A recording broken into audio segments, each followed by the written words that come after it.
자, 오늘 루이스 볼법 112번째 시간입니다. 오늘은 말씀과 성례 중에서 퀴즈를 통해서 전도에 관한 그런 내용을 한번 살펴보도록 할 건데요. 좀 그걸 정리를 안 해놨네.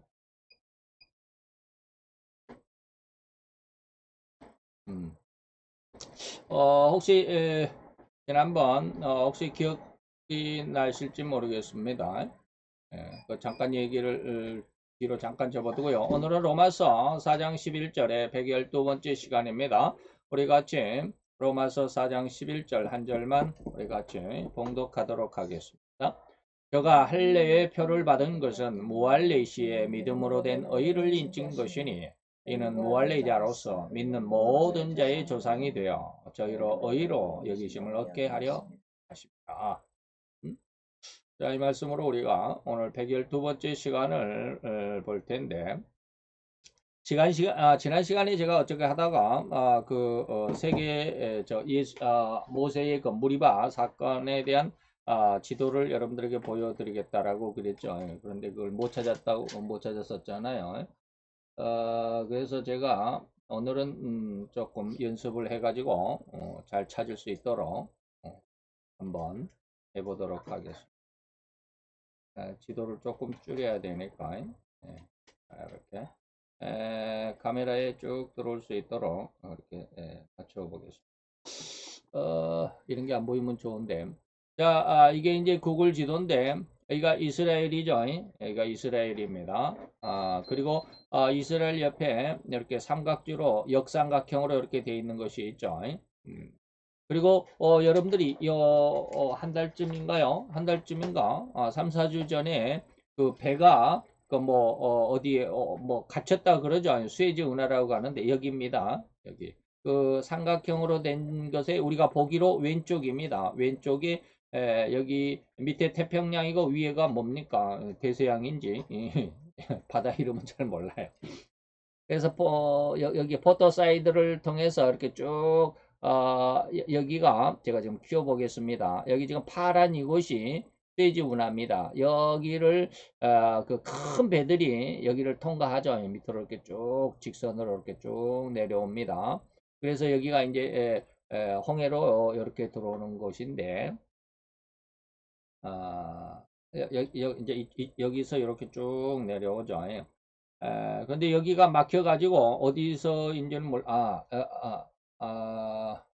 여기서 어디서 막혔죠. 어디서 막혔는지는 정확히 잘 모르겠습니다. 수에즈만이라고 그러는데 여기서 큰 유조선이 막혀가지고 한 일주일인가를 배가 못 다녔죠.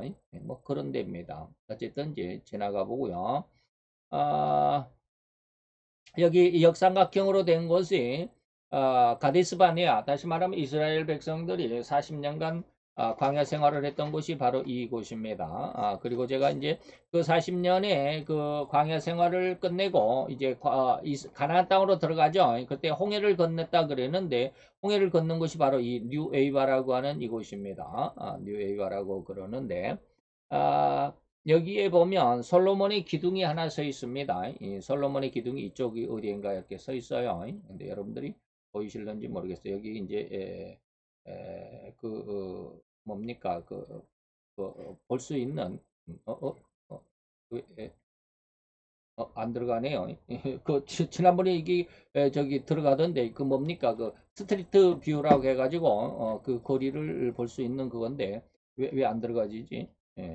예전에는 여기 한번 본 적이 있는데 안 되나 보네요.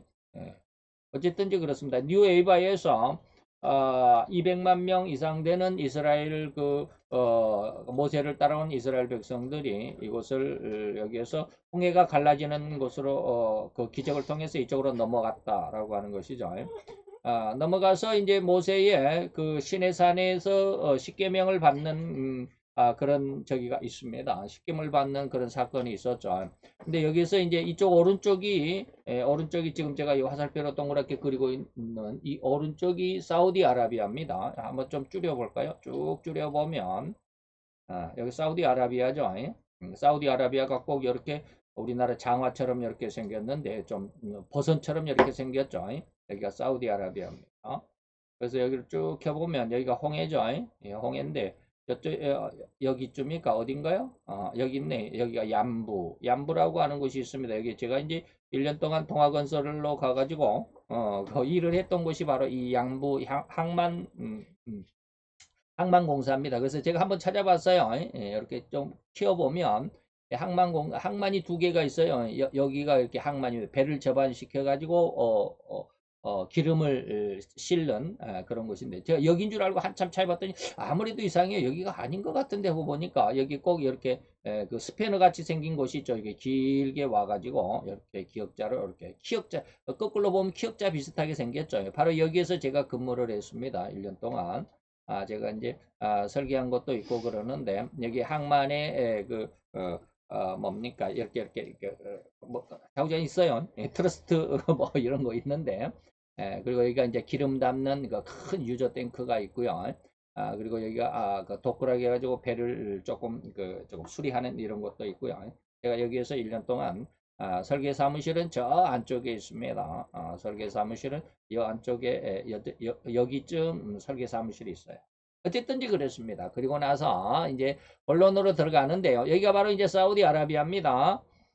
그리고 여기가 뉴에이바라고 하는 거 제가 지금 이렇게 화살표고 들어있는 데를 잘 보시면 점점 커지면 여기가 뉴에이바죠. 여기서 이스라엘 백성들이 넘어와서 오른쪽이 이제 사우디아라비아인데 여기서 좀 보면 여기 까맣게 좀 다른 데보다 좀 까맣죠.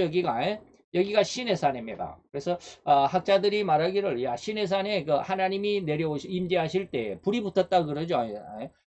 그 불이 붙었다 그러는데 바로 그 불에 의해서 이제 그 산이 조금 태워졌을 것이다라고 하는 그러한 학자들의 견해가 있습니다. 그래서 여기가 다른 산보다는 조금 시커멓습니다. 꼭 불에 태운 것처럼 끄슬린 것처럼 말이죠.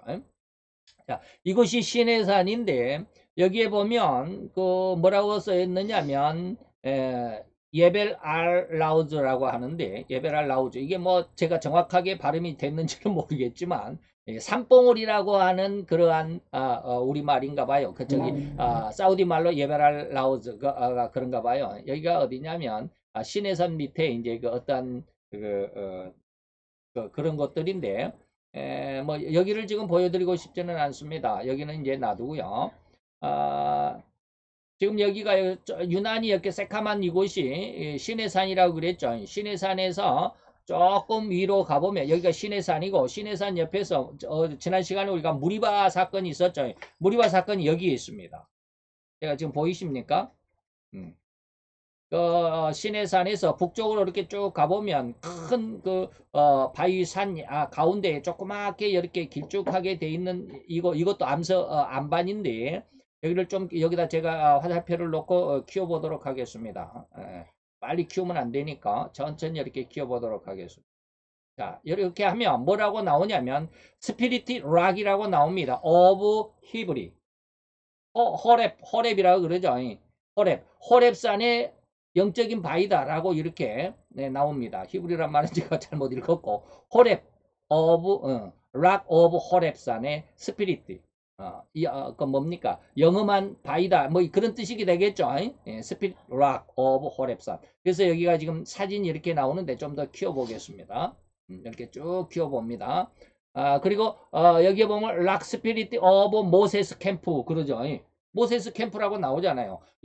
사우디 사람들도 사우디아라비아 사람들도 여기가 모세의 200만의 모세의 유대인들이 여기에서 캠프를 치고 있었다라고 하는 1년 동안 캠프를 치고 있었다는 걸 알고 있습니다. 그렇기 때문에 여기에다가 모세스 캠프라고 이렇게 써놓은 거예요.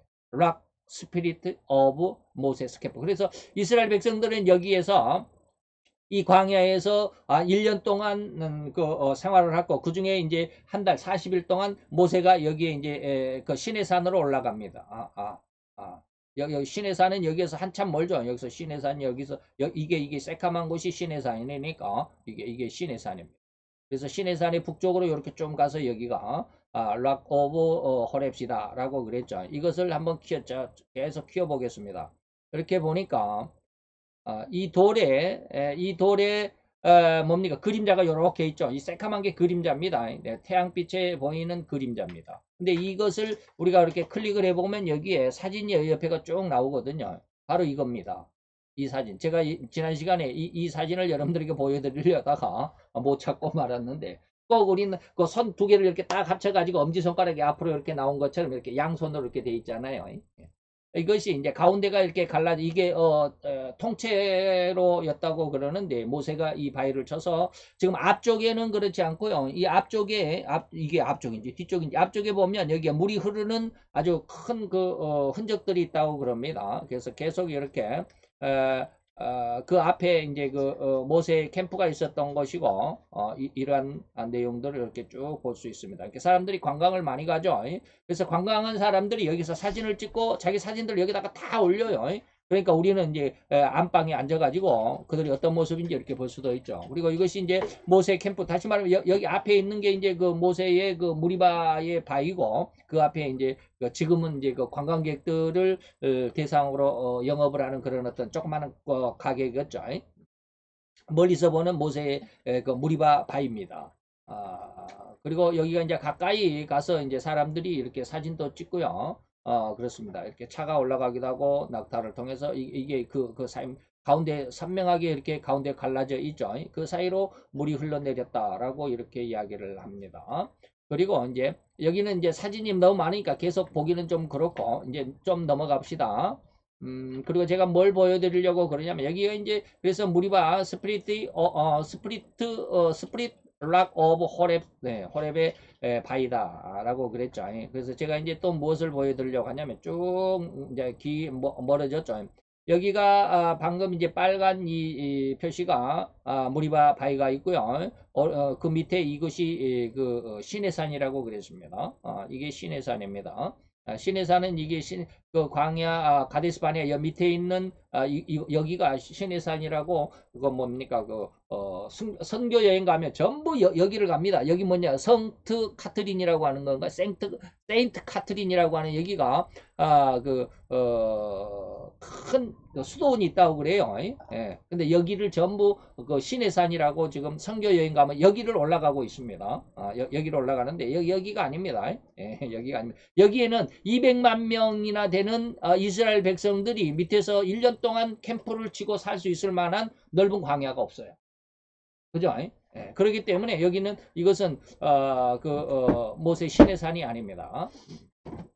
그래서 그 오른쪽으로 넘어오면, 홍해를 건너서 사우디아라비아 쪽으로 올라오면 여기가 이제 새까맣게 돼 있는 곳이 이제 하나님의 불이 내려와서 모세가 40일 동안 산에 있을 때 그 불에 탔던 흔적, 그을림들이다라고 이렇게 하는데, 제가 이제 여기에서 우리가 지금 무리바의 그 바위를 여러분들 보셨죠? 무리바의 바위는 여기에 빨간 표시되어 있는 곳에 있고요. 이 앞에 여기 조금 이렇게 좀 우리의 그 작은 창자 충수 맹장처럼 이렇게 흘러나온 것이 있죠. 이 앞을 여기 자세히 한번 보겠습니다. 이 앞에 이렇게 쭉 보면 여기다가 골든 카프 엘터라고 하는 이 부분이 있습니다.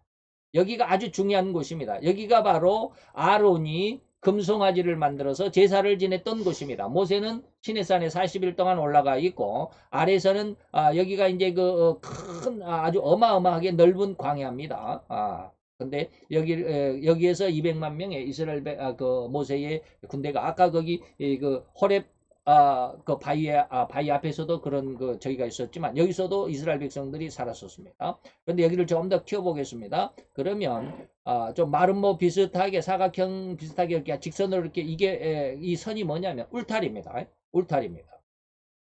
그래서 이렇게 더 키워보면 바로 여기인데, 이제 더 이상 선명하게 안 나오나요? 이거를 클릭을 해보면 사진들이 이제 쭉 나옵니다. 이렇게 쭉 나옵니다. 그래서 전체 사진을 한번 보겠습니다. 여기에 보면 이러한 소 그림이죠. 황소 그림입니다. 황소 그림도 있고요. 어떤 것은 샌달도 그려져 있고요. 샌달도 그려져 있고, 나팔도 그려져 있고, 그렇습니다. 그리고 이제 거기가 방금 보셨던 일직선으로 된 것이 뭐냐, 제가 철책이라고 그랬죠. 바로 이게 철책으로 이 자리를 보존해 놓고 있습니다. 그래서 사람들이 못 들어가게, 아까 그 마름모 비슷하게 사각형으로 직선으로 돼 있다라고 하는 것이 바로 이 철책입니다. 그리고 그 안에는 여러 가지, 바로 이제 이거 계속해서 이게 철제고요. 철제입니다. 그 철조망이다 이 말이죠. 철책이고, 그리고 여기에 이제 이러한 소의 그림들, 다른 데 보면 이제 그 샌들도 그려져 있고 막 그러는데 그 그림들은 여기에 관광객들이 찍지를 않았네요. 바로 이겁니다. 이겁니다. 그 안에 이렇게 바위 무덤 같은데 여기다가 아론이 금송아지를 만들어서 제사를 지내고 있다가 시내산에서 내려오는 모세에게 아주 크게 혼쭐이 났죠. 바로 그런 것입니다. 그래서 이렇게 철책으로 해서 여기를 보존하고 있는 바로 이것이 아이고 금방 이게 사진이 있었는데 쭉 올라가 봅시다.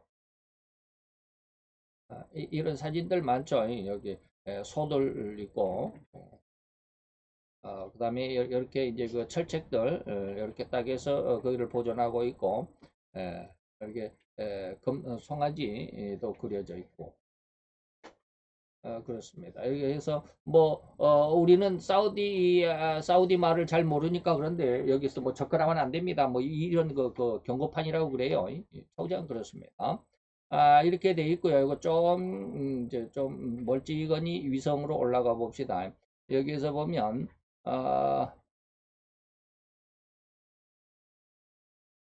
올라가지 못하도록 길게 이 산을 이 신의 산을 올라가지 못하도록 경계를 해놓은 저기가 있더라고요.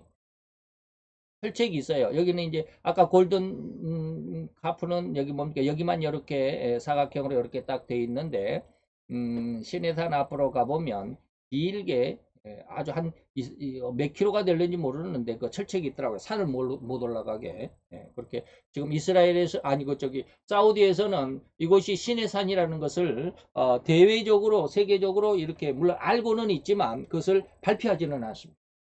발표하지는 않습니다. 그랬다가는 사우디가 전부 다 이스라엘의 그 성지가 돼버리면 좀 곤란하잖아요. 아마 그래서 아마 그랬을 것 같습니다. 그래서 여기가 여기 새까맣게 된 부분이 다른 데보다 유난히 새까맣게 된 부분이 40일 동안 하나님의 불이 내려와서 불이 붙어 있었던 곳으로 그을렸지 않나라는 그런 학자들의 견해가 있습니다. 뭐 이거 지난 시간에 제가 못 보여드렸던 그 무리바 사건 속에서 무리바의 저 바위가 어디냐? 그러니까 시내산의 북쪽에 여기다 그랬습니다. 조그맣게 양쪽에 큰 바위산 있고 양쪽에 여기 조그맣게 여기 다시 한번 쭉 키워보면 여기 스프리트 락 오브 호렙 호렙의 영암 영적인 암석 뭐 그런 뜻이라고 그랬죠. 그렇습니다. 이제 넘어갑시다. 지난 시간에 못 보여드리는 거 이번에 보여드렸고요. 자 본론으로 들어갑시다. 오늘 자 오늘은 교회 속성 중에서 말씀과 성례의 16번째 시간입니다. 오늘은 이제 할례 세례가 전도와 연관이 있다라고 하는 그런 내용이 되겠습니다. 다섯 번째 퀴즈입니다. 다음 선거들에 있어서 성례의 내부적인 요소가 무엇이라고 하겠습니까? 로마서 4장 11절 이 말씀은 성례와 어떤 연관이 있느냐 이 말이죠. 저가 할례표를 받은 것은 무할례시 아브라함이 할례는 뭐예요? 남자들의 성기 끝을 잘라낸 오늘날로 포경수술입니다. 포경수술을 받은 것은 그가 할례를 받기 전이니까 뭐 포경수술 안 했으니까 포경수술을 하는 것이다. 그런 뜻입니다. 할례표를 받은 것은 무할례 때의 그 믿음으로 하나님을 무할례의 상황이었지만 하나님을 믿었다. 할례를 받고 나서 하나님을 믿은 것이 아니라 무할례 시의 믿음으로 하나님을 믿었기 때문에 그 믿음을 보고 하나님의 의로 인쳤고 의인이라고 인쳐준 다음에 하나님께서 그 의인의 인정한 표로 인해서 할례를 주었다라고 하는 그런 것을 지금 사도 바울은 유대인들에게 강력하게 증거하고자 하는 것입니다.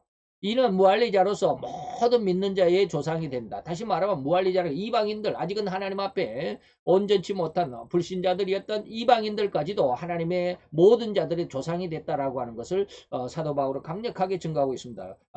모세는 꼭 우리 유대인 히브리인의 조상만이 아니라 아브라함이나 모세 이런 사람들은 히브리인만의 조상이 아니라 모든 아직 할례 받지 않는 할례받기 무할례 시의 믿음으로 인정을 받았기 때문에 다시 말하면 그 모든 믿는 자의 조상이 됐다는 것은 무할례 시의 말이죠. 그래서 그런 내용들 잘 한번 이해를 해보시면 아브라함이 꼭 아브라함이나 모세가 꼭 이스라엘의 아브라함이나 모세 지도자가 아니라 모든 족속 모든 인류의 지도자가 된다라고 하는 의미를 하나님께서 주셨다라고 하는 것을 이해할 수 있게 될 것입니다. 한번 생각을 해봅시다.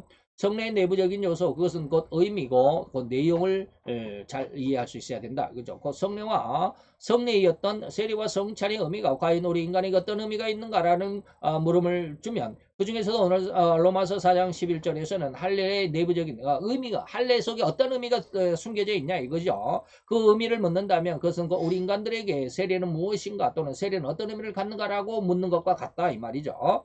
그런 물음에 대한 해답을 오늘 로마서 4장 11절에서는 우리가 찾아볼 수 있습니다. 여기서 두 가지를 찾아볼 수 있겠다라고 하는데, 하나는 할례는 아브라함이 아직 무할리 시해받았다라고 하는 것과, 그리고 또 두 번째 할례는 믿음의 표다라고 하는 것입니다. 그래서 이 두 가지를 한번 살펴보겠습니다. 할례의 약속은 무할례 시에 주어졌다. 다시 불신자들에게 구원의 복음을 주었다. 이런 뜻입니다. 이것은 바로 복음이라고 할 수 있습니다. 이 구원의 복된 소식이죠.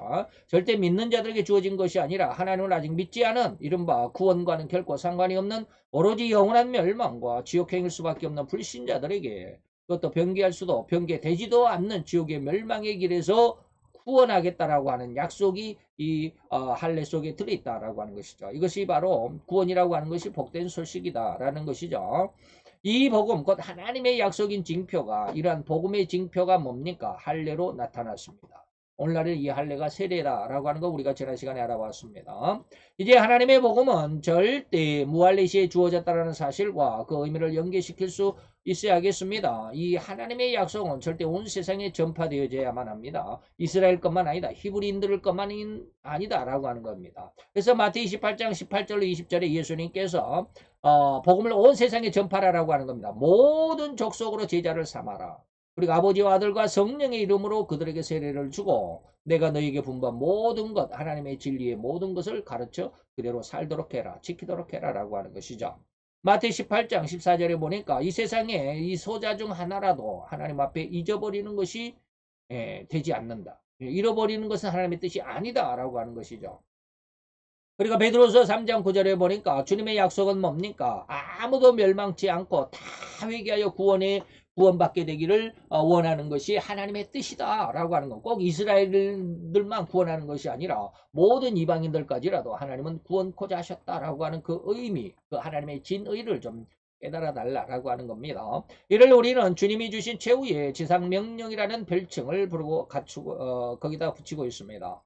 그리고 이러한 복음의 확산은 절대로 하늘에서 이루어진 그 사실이, 하늘에서 이루어진 하나님의 뜻이 이제는 이 땅에서 이루어지리라는 것은 변개할 수 없는 사실입니다. 그래서 그 주기도문에도 이렇게 이야기합니다. 하나님의 나라에 임하옵시며 뜻이 하늘에서 이룬 것 같이 땅에서도 이루어지게 됩니다.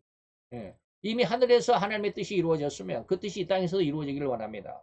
근데 우리나라를 보면 아직 하나님의 뜻이 아직 안 이루어진 것 같죠. 아직은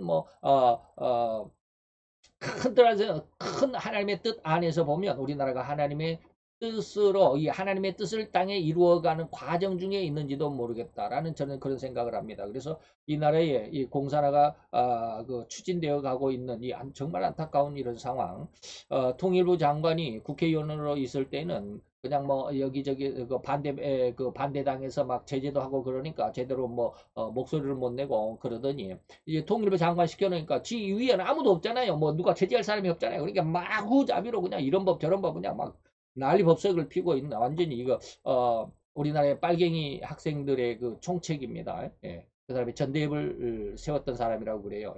이인영이라고 하는 사람. 그 통일부 장관이 지금은 그 방송에서도 북한에 보내는 방송을 하지 못하도록 이렇게 법을 정했습니다. 이런 법이 얼마나 큰 악법인지, 세계 뭡니까? 세계 재판하는 것이 뭡니까?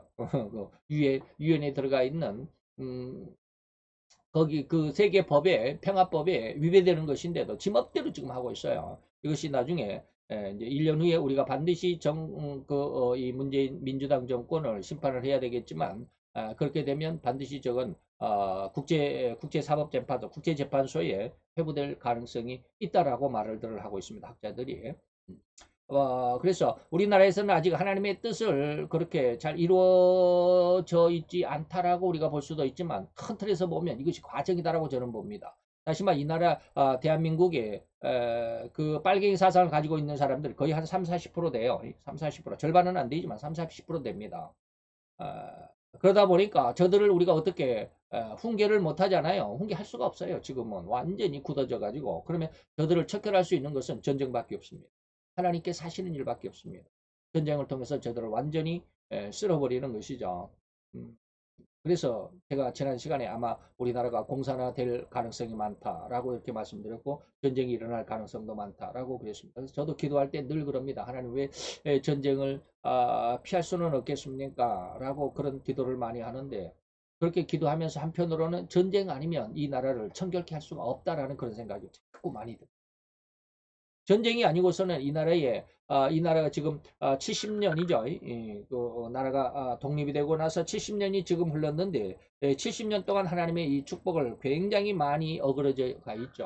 그래서 그 중에 지금 우리나라 국민의 한 3, 40%, 한 30, 한 5, 6% 정도 되는데 그 3, 40% 되는 사람들이 지금 전부 좌파 사상이 물들어가지고 저들 지금 난리죠. 그래서 이번에 서울시장, 부산시장을 완전히 11대 빵, 44대 빵이라고 그러잖아요. 그 구가 44, 서울과 부산 합해서 서울이 25개고, 25개고, 부산이 몇 개고 해갖고 44개라고 그러던데, 그럼 19개인가요? 부산이 19개 구인가요? 그러면 44개라고 그러는데 44개 구 중에서 민주당의 표를 준 사람이 한 군데도 없어요. 44대 빵으로 민주당을 심판해. 국민의당을 선택한 것이 아니라 민주당을 버렸다라는 뜻이에요. 민주당을 그렇게 버렸으면 그들이 정신을 차려야 되는데 정신을 못 차리고 있어요. 그런 모습 안에서 그들의 그 민주당 안에서 5명의 초선 의원들이 우리가 좀 회개를 해야 된다. 우리가 좀 잘못을 좀 숙고 반성해야 된다. 이것은 조국에게 너무 얽매여 있었기 때문에 우리가 지금 백성으로부터 이렇게 외면을 당했다라고 이렇게 성명서를 발표하니까 그 대깨문이라고 그러죠. 대깨문이 뭔 줄 아세요? 대가리가 깨져도 문재인이다라는 그런 어떤 아주 강성 친문파들이 있습니다. 이런 사람들이 얼마나 난리법석을 폈는지 5명 중에서 어떤 한 사람은 살며시 꼬리를 내렸어요. 내가 그런 것이 아니라 뭐 이런 것이 뭐 이렇게 그런 사람들이 아, 그 국회의원을 한다라고 하니까 국회의원을 하더라도 마음이 약한 것은 어쩔 수가 없어요. 마음이 붙잡혀 있지 않는 이상 누가 옆에서 너 죽인다 그러면은 거기서 꼬리를 확 내려버리고 말죠. 이런 과정에서 이렇게 보면 하나님의 뜻을 이 땅 대한민국에서 하나님의 분명히 뜻을 이루게 될 것이긴 합니다. 저는 그걸 믿어요. 왜? 전 세계 중에서 대한민국처럼 작은 나라는 없어요. 물론 우리나라보다 작은 나라도 많이 있지만 강대국 중에서 이렇게 작은 나라가 없어요. 그리고 이 동남아 중에서 아시아 쪽에서 한국이 반쪽짜리 한국보다 작은 나라가 없어요. 거기가 다 커요. 뭐 필리핀, 인도네시아, 말레이시아, 저 옛날에는 버마라고 그랬지만 지금은 뭐라고 그럽니까? 버마가 아니라 지금 뭐라고 그러나? 지금 막, 저 쿠데타 일어나가지고 난리 주는 그거 있죠. 그 나라, 뭐, 이런 나라들이 전부 우리나라보다 더, 큽니다. 그리고 예전에 우리가 6.25를 겪기 이전보다도, 그들은 더 잘 살았던 나라들입니다. 근데 그 나라들은 지금 우리나라를 따라올 수 없을 정도로 이 70년 만에 우리나라가 세계 11위에, 뭐, 요즘에는 뭐 10위라고도 막 그러던데, 11, 2위를 다툴 정도로 어마어마한 강대국이 됐잖아요. 그럼에도 불구하고 이 나라가 정신을 못 차리고 그러면서 하나님의 뜻을 거역했어요. 그만큼 하나님께서 이 작은 나라를 그리고 지화자원도 없는 이런 나라를 세계 10이나 11위 1위의 강대국으로 만든 것은 하나님의 뜻이 있다고 저는 봅니다. 그래서 이 나라를 하나님께서 분명히 쓰실 것이라고 저는 봅니다. 그래서 하나님의 뜻을 이룰 것인데 그 과정 중에서 지금 우리나라가 하나님의 뜻을 너무 멀리 거슬리고 있어요. 그래서 늘 이야기를 했잖아요. 예전에 4년 반 전에 그러니까 박근혜 대통령이 탄핵을 당하고 3월 달에 탄핵을 당하고 5월 달에 문재인 씨가 대통령으로 당선이 돼서 취임을 했는데 그 중에 2달간의 차이죠. 3월 10일 날 그리고 5월 10일 날 문재인 씨가 대통령으로 취임을 했으니까 3월 10일 날 박근혜 대통령이 탄핵을 당하고 그래서 2달여간에 그 사이에 4월 10일 날 그 예언이 있었다고 그랬잖아요. 이 나라가 앞으로 저기 좌파에 물들게 될 것이다. 근데 그때 중국에서 엄청나게 공을 들여서 그 공산화 쪽으로 우리를 끌어가려고 한다라고 하는 예언이 있었죠. 그것이 지금 이루어지고 있잖아요. 지금 4년 동안 이 세월이 흘러오면서 완전히 명백하게 드러나고 있잖아요. 그래서 저는 그 예언을 생각할 때마다 깜짝깜짝 놀랍니다. 하나님의 말씀하신 대로 이 나라가 지금 친공산화 쪽으로 너무너무 깊게 들어가고 있구나. 뭐 이런 것들. 이런 과정 중에서 있을 때 하나님이 이 나라를 반드시 이러한 공산화 아주 이런 강성한 좌파 사상들을 척결을 해야 되죠. 그러기 위해서는 어쩔 수 없이 전쟁이 필요하지 않을까라는 그런 생각을 해봅니다. 그래서 전쟁을 통해서 이 나라의 좌파를 하나님께서 척결하시고 이 나라를 청결케 하신 다음에 하나님의 뜻을 뜻으로 쓰게 될 것이다. 그래서 이 땅에서도 하나님의 뜻을 이루어져 가게 할 것이다라는 그런 생각을 해봅니다. 제 어떤 생각이 좀 안 맞았으면 좋겠지만, 전쟁이 안 났으면 좋겠지만, 전쟁이 아니고서는 이 나라를 깨끗하게 할 수가 없어요. 우리 아이들이 잘못하면 그 아이들이 잘못된 버릇을 고치기 위해서는 매를 때려야 됩니다. 매를 안 때리면 아이들이 아주 나쁘게 말하면 싸가지가 없어지잖아요. 싸가지가 없어요. 그런 아주 잘못된 싸가지 없는 그런 것들이 싸가지가 있도록 다시 말해서 윤리를 지켜가고 도덕을 지켜가고 윗사람을 존경하고 윗사람을 알고 남의 어른들을 공경할 수 있는 그리고 자기 후배들도 다독거려 줄 수 있는 그런 올바른 인격으로 성장하게 하기 위해서는 잘못된 그런 그 사상, 잘못된 생각, 잘못된 고집들은 매로써 다스리는 것이잖아요. 당금질할 때 뭐가 필요해요? 망치로 두들기는 게 필요하잖아요. 건 1만 번, 2만 번 정도를 두들겨야 강철이 된다라고 여러분들에게 당금질에 대한 비유를 말씀드릴 때 계속 말씀드리는 내용입니다. 인간들도 역시 마찬가지. 그래서 그 하늘에서 이루어진 그 뜻을 이 땅에서 이루어 가실 때 이 나라를 통해서 하나님이 반드시 이루어 가실 것이라고 저는 믿습니다. 그래서 곧 이 할례 다시 말하면 세례의 내부적인 그 의미 내용의 의미는 복음 전도라고 할 수 있습니다. 성도에게 주신 제후의 지상 명령은 복음을 전도하라는 것이라고 결론될 수 있습니다. 그래서 할례 곧 세례가 하나님의 백성된 표징이라는 의미를 갖는다면 그 안에는 또 하나의 의미가 있으니 다시 말하면 하나님의 백성은 하나님의 뜻을 이 땅에 확산시키는 것 다시 말하면 복음을 전도하는 것이라는 사실에서 비켜갔어도 안 되는 사실임을 우리는 잊지 말아야 됩니다. 그래서 이 주님의 제후의 지상 명령은 온 성도들에게 주어진 것이고 또한 성도들이라면 받을 수밖에 없는 그런 명령입니다. 그래서 마태 10장 16절에 보니까 하나님께서 제자들을 세상에 보내실 때에 뭐라고 그랬느냐면 내가 너희를 세상에 파송 보내는 것은 어떤 의미가 있느냐면 양을 이리 가운데 보내는 것 같다라고 했습니다.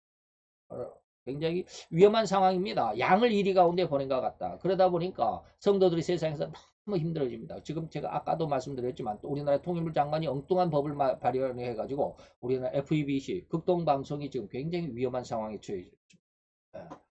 그 법으로 인해서 CBS 기독교 방송은 완전히 좌파 방송이라고 낙인이 찍혔을 정도로 국가에 그 완전히 납작 엎드려 있는 그런 방송이 됐죠.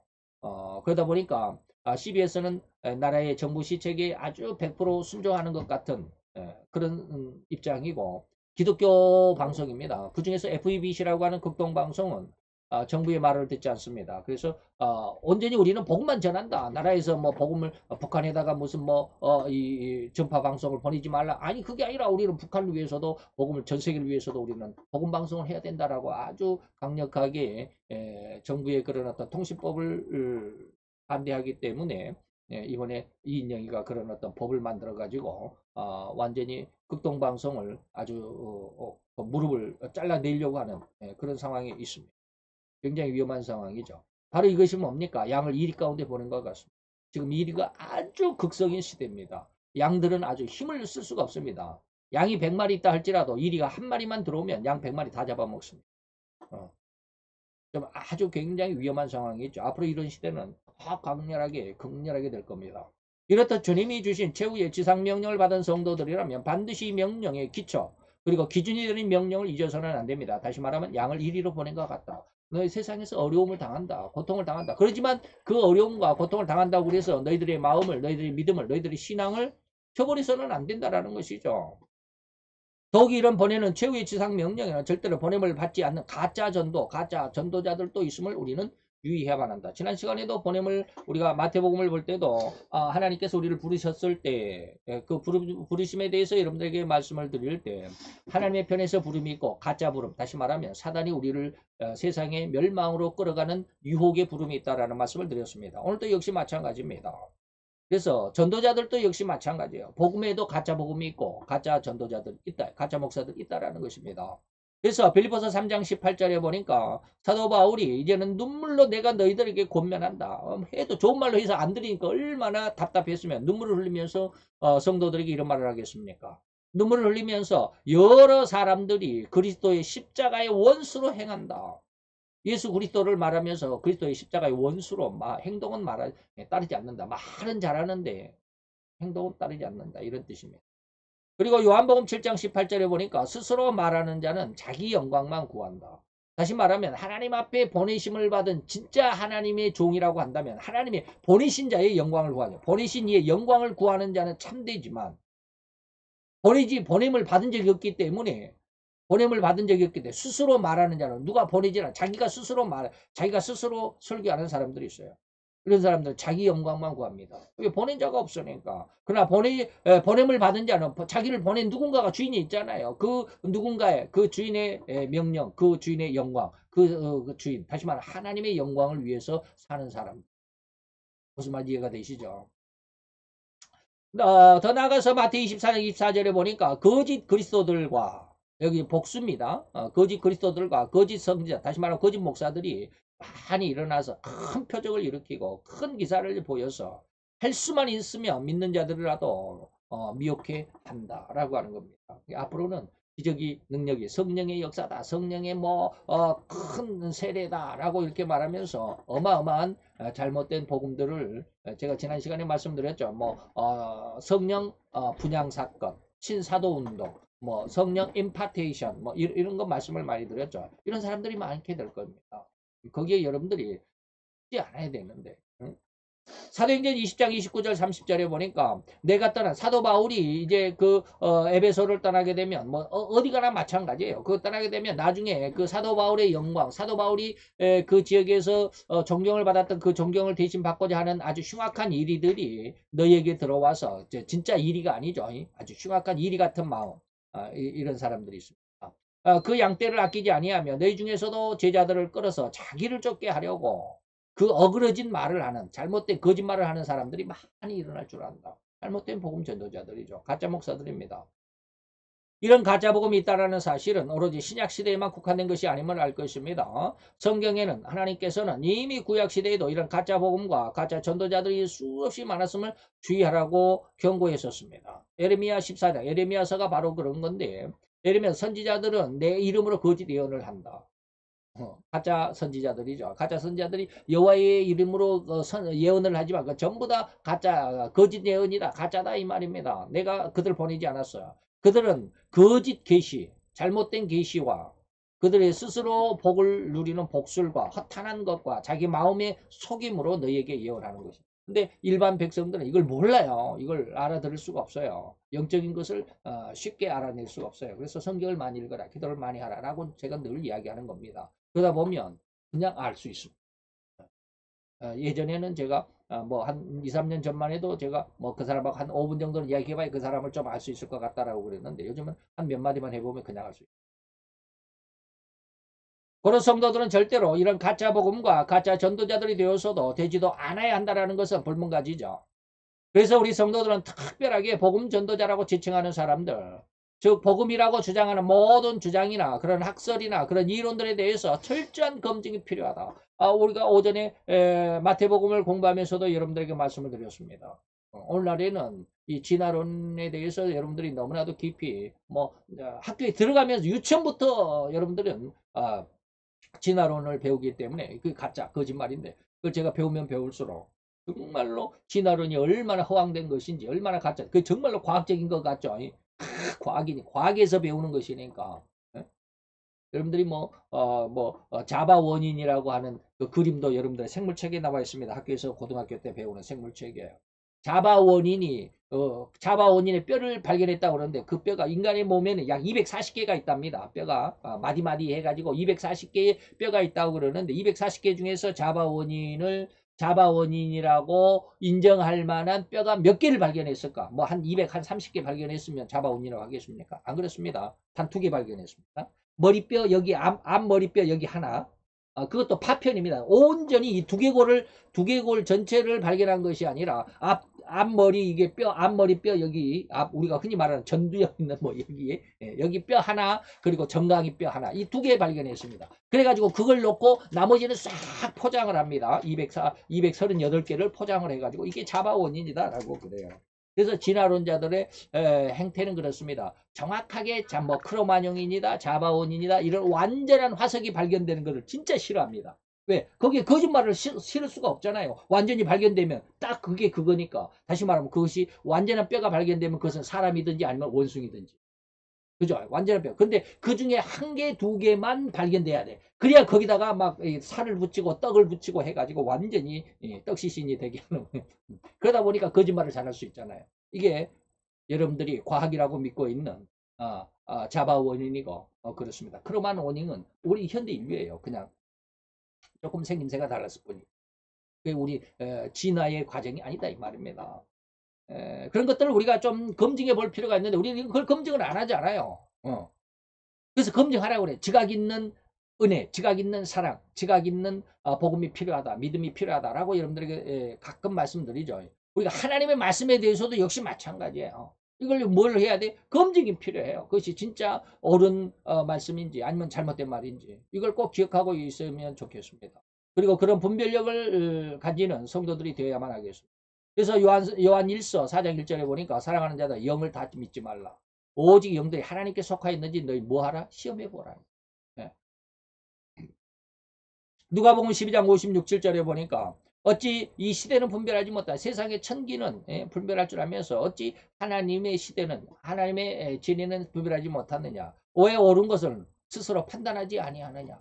옳고 그런 것을 왜 판단하지도 못하느냐. 하나님이 이렇게 우리의 연약한 것.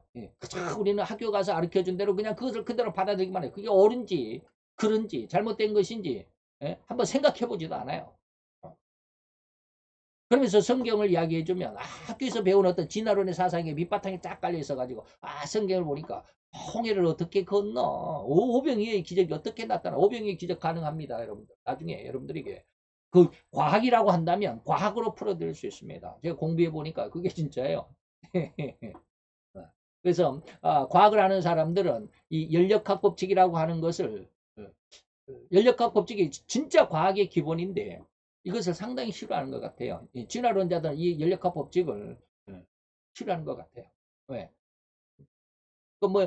연력학 법칙은 뭐 시간이 가면 갈수록 온전한 것에서 불완전한 것으로 퇴화됩니다. 퇴화되는 것이 연력학 법칙입니다. 다시 말하면 쇠가 아주 새 것이 있었는데 이게 시간이 지나니까 점점 녹이 슬잖아요.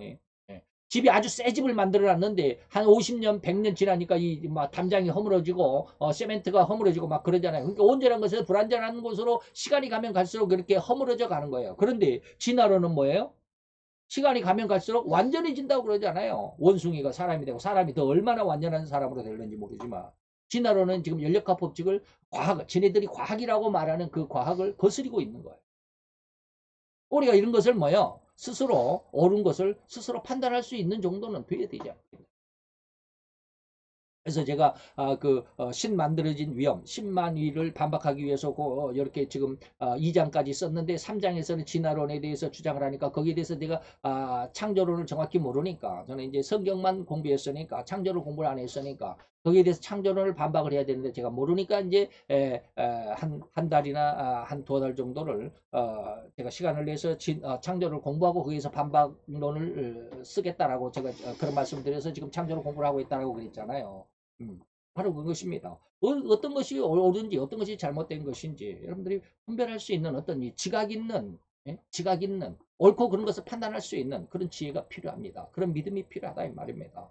이렇듯 주님은 절대 주님이 주신 최후의 지상 명령을 가장 올바르게 받아야만 하고 또 이 명령을 받은 자들이 정확하게 성령에 의한 종인지 이것을 분별해야만 한다라는 명령도 또한 같은 의미에 들어있다라고 하는 것 여러분들이 기억해야만 합니다. 목사라고 해서 다 훌륭한 목사는 아니죠. 저같이 뭐 새끼 목사도 없지 않아 있지만 정확한 복음이 아닌 것을 증거하는 사람들이 너무너무 많아요. 엉뚱한 복음을 증거하는 사람들이 많아요. 그래서 이런 확실하고도 정확한 명령에 과연 무엇이 포함될 것인가? 거기에는 예수님께서 제자들을 파송할 때 세 가지의 권능을 주셨습니다. 마태 10장 1절입니다. 더러운 귀신을 쫓아내라. 모든 병과 모든 약한 것을 고치는 권능을 주셨다. 그리고 7절은 여러분들에게 제시하지 않았지만 7절에서는 복음을 증거하라. 가면서 천국을 전파하라. 그랬습니다. 그래서 이미 마태 10장 7절에는 이미 전파하는 권능이 들어있고 이런 복음 전도의 명령에는 오늘 제시된 마태 10장 1절에서 두 가지가 있는데 그래서 세 가지를 합해서 제자들에게 주신 3대 권능입니다. 그래서 더러운 귀신을 쫓아내는 영권, 모든 인간의 육신의 병과 질병을 고치는 권능, 육체권, 그리고 하나님의 말씀을 전파하는 설교권. 이런 것이죠. 귀신을 쫓아내는 영적인 권능, 그리고 인간의 질병과 약함을 고치는 육체권. 오늘 이러한 성례 중에 할례의 내부적인 요소를 알아보는 그 첫 번째 내용은 바로 전도라고 하는 명령이 들어있다. 할례 속에는 전도가 들어있다라는 의미를 여러분들과 함께 살펴봤습니다. 이때 우리는 이 복음이 정확한 하나님의 성령에 의한 것인지를 확실하게 시험해 보아야 할 것입니다. 더욱이 이러한 복음이 하나님의 은혜와 사랑으로 인한 분별력임을 다시 말해 성경을 많이 읽어야 여러분들이 이런 분별을 할 수 있습니다. 그것을 깨달아야만 하고 이러한 확실한 전도 명령에는 반드시 기필코 결코 빠짐없이 이 세 가지의 권능, 영권과 육체권, 지금 마태 10장 7절에서의 이 설교권은 제가 말씀을 드리지는 않았지만 이것이 이 3대 권능이 주어진다는 것을 명심해야만 할 것입니다. 이런 정확한 전도 명령을 받지 않는 자에게는 이런 영권이나 육체권과 같은 능력과 은혜가 나타나지 않음도 또한 기억해야만 하는 철칙임을 알아야만 하겠습니다. 여러분들 꼭 기억해 주시면 좋겠습니다. 이거 기억해야만 합니다. 여러분들이 그래서 정확한 복음과 잘못된 복음을 꼭 분별할 수 있는 귀한 분별력을 지닌 우리 성도들이 되시기를 축원해 드립니다. 기도합시다. 할렐루야. 주님 여호와여, 오늘도 주님의 귀한 사랑과 은혜와 은총을 감사드리나이다. 주의 영광 앞에서 아름답고 귀한 이 시간 속에서 하나님의 말씀, 하나님의 귀한 뜻이 무엇인지를 깨닫는, 그리고 그것을 서로 아버지 하며 교육하며 교육을 받으며 설교하며 설교를 듣고 그 말씀 속에 하나님의 귀한 뜻을 점검하고 또한 귀한 뜻 안으로 성장해 가고자 원하는 간절함 속에서 이 시간을 주님 앞에 드렸나이다. 사랑하는 귀한 아들과 딸들 위해 주님 축복하셔서 저들의 지혜와 지식과 총기와 총명 속에 하나님의 하늘의 것으로 충만하게 채우시는 귀한 복음의 은혜의 능력의 역사가 이루어지게 하여 주옵소서. 예수 그리스도 이름으로 감사와 기도드렸사옵나이다.